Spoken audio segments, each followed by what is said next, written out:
This series has been close, so it makes sense that we're going to a game seven. Yes, it is another day, another game seven. This one in San Jose. So for those on the East Coast, probably a bit of a late night. Um, it's interesting seeing Colorado and San Jose go to game seven, and it's interesting as I watch as these playoffs continue. The bravado that I see in the comment section from many teams fans that are still in this. I lost that bravado years ago. I can even remember when I lost the bravado to boast that my team's gonna win, and I there was one year that it just there'll be a video on that. On the series that made me go, I am never, ever, ever saying that again. So that's why when people say, oh, he doesn't talk up his teams very much. Yeah, I decided to never do that. I was in high school. Now, Colorado wasn't a team when I was in high school. They were the Nordiques. And the results of game sevens between the Avalanche and the Nordiques, they have 6 wins and 7 losses. San Jose, 7 wins and 4 losses, which doesn't mean a whole lot. But San Jose does seem to be the better team at home in this series, so it helps them. Not that San Jose fans wouldn't have enjoyed a win in Game 6 that would avoid the Game 7, but hey, why not have the drama, right? Tonight, we're going to see a matchup that will feature all of these players, and we'll see how it goes. Now, in Game 1, it was LeBanc that scored at 16:02 of the second period. And every game-winning goal in this series has been in the second, the third, or overtime. San Jose took the 1-0 lead in that. Grubauer, 22 saves on 26 shots. Jones, 26 saves on 28 shots. In Game 2, the game-winning goal was scored by Nathan MacKinnon at 18:58 of the third, and it's an empty netter because Burns scored with 11 seconds left to make that your game winner. Sometimes those empty net goals are more important than they look. That tied the series up. Grubauer saved 31 out of 34. Jones saved 28 out of 31. Game 3, San Jose wins it in Colorado. Looks like San Jose's got the momentum. Couture scores at 12:50 of the third period. San Jose goes up 2-1. Jones saves 25 out of 27, and Grubauer saves 27 out of 30.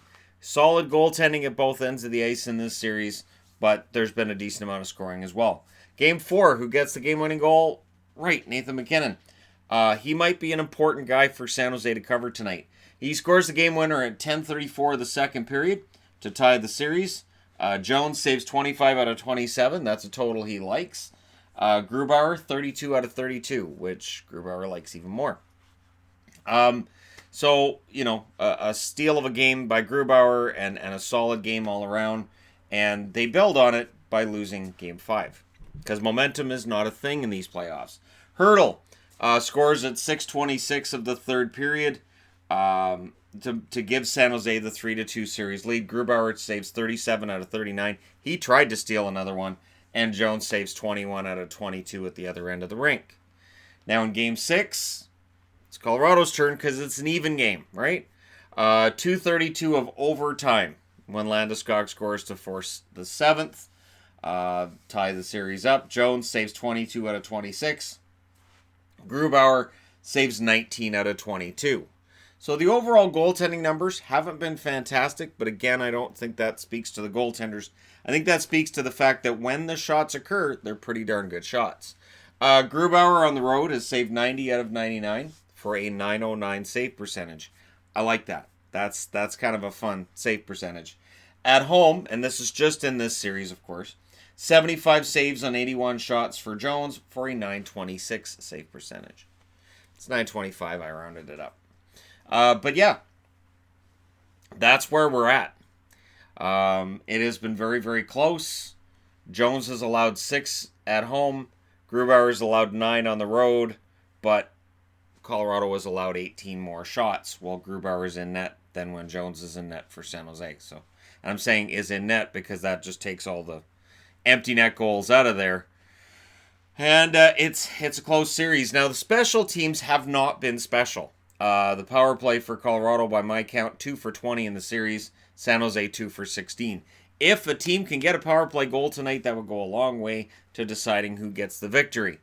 But coming out of a Game 7 last night between Dallas and St. Louis, was where there was a grand total of 2 power plays, both for St. Louis.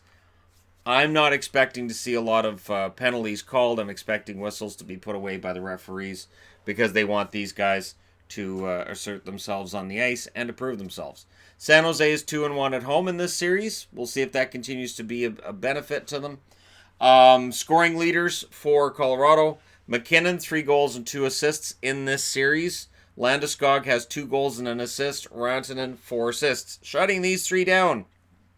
It goes without saying San Jose needs to do that or they may find themselves golfing as soon as tomorrow.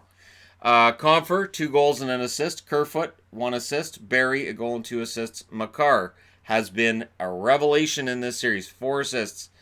And again, it's not that he's come in and he's played well. It's you can't tell he's a rookie. If you were showing games with Cale Makar in them to somebody who doesn't follow hockey, they wouldn't go, oh, that guy's a kid. Now, I mean, if you get a close-up look at him, you'd be like, wow, he's young.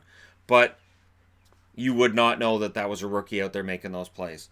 I think he will be Colorado's best defenseman as soon as October. I do. And I know how good Tyson Barrie was this year and what a great season he had. I think Makar is just the sky's the limit for that kid. On the San Jose side, Evander Kane with a goal and an assist. Thornton with a goal and an assist. Meyer, 2 goals and 4 assists. Timo Meyer's had a very good series. Couture with 3 goals, 3 assists. If they get a goal from him, they can potentially end it. Hurdle, 2 goals, 2 assists. Carlson with 3 assists. And Brent Burns, 4 goals, 4 assists on the blue line for Brent Burns. The name that's not on the board, that's on the lips of every San Jose fan, is Joe Pavelski. If Joe can come in and play tonight, that could make a huge difference. Not only would it be an emotional boost to San Jose, but it could affect all of the matchups that Colorado is going to go for tonight. You put Pavelski back in the lineup, it changes the lines for San Jose, and it could throw off Colorado. Now, it can equally throw off San Jose. There are times where a star player will come back, and the team he's coming back for isn't as good when he comes back because they're trying to adjust to having him back in the lineup. But I don't think that would be a problem for San Jose in the playoffs, and I think it would be a huge boost if he were to play. I haven't heard yet. We'll see what happens. But there you go. You guys are all set for Game 7. It's gonna be quite the game tonight. And unlike last night, I don't have to feel like I'm on the edge of my seat and all of that wonderful stuff. But hey, there you go. Let me know what you guys think, who you think's going to win, and if the Avs win, their fans are going to be pretty convinced they're winning the Stanley Cup. The Sharks win, their fans are going to be pretty convinced that they're going to win the Stanley Cup. I've seen a lot of posts on here and just online in general, like, oh, Sharks are going to win the Cup, and I'm like, don't they have to get past Colorado first? And no teams have been steamrolled in this series minus the Islanders, and we'll find out in the next round how strong that means Carolina is, or if it was, just once that ball got rolling against the Islanders, they were just done. So, again, we have a lot to find out yet. We're only halfway there after tonight. It's just there's only 4 teams left, so it looks like you're a lot closer than maybe you actually are. So we'll see. Let me know your thoughts. Don't forget to hit like and subscribe if you're browsing your way through. You just happened upon this video. Thank you guys so much for watching. I'll talk to you again soon.